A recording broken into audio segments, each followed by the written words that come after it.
Come on, have a look. Come on, have a look. You're going to love this. I've just pulled this out from under the old oak tree. It's a 1970s mini mobile camper. These things were the bomb in their day. They weigh next to nothing. You can tow them.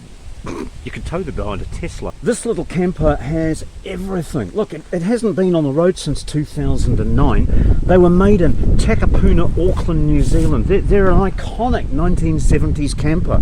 I've got the lens for it somewhere.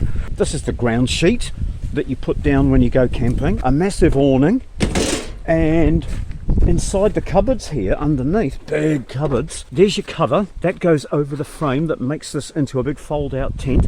This here is an awning that comes off it, zips onto it and connects to it. There's some bed mattresses. There's even a broom in there and a dish rack.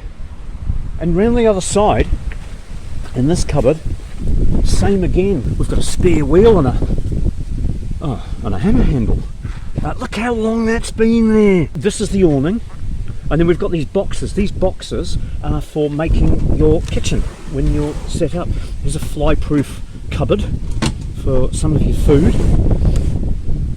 and in here we've got, what have we got?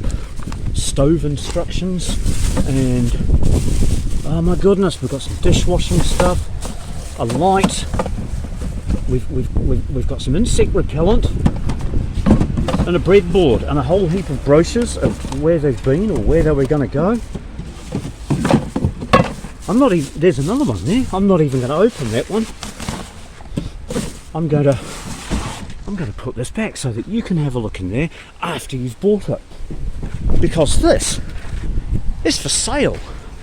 And I'd like you to come round and pick it up and give me $500 for it. And it's yours. No mucking about, no beating me down. I know it's worth a fortune done up, and being aluminium, it's not going to be hard to do. So come and see me. Take this thing off my hands. I need the space.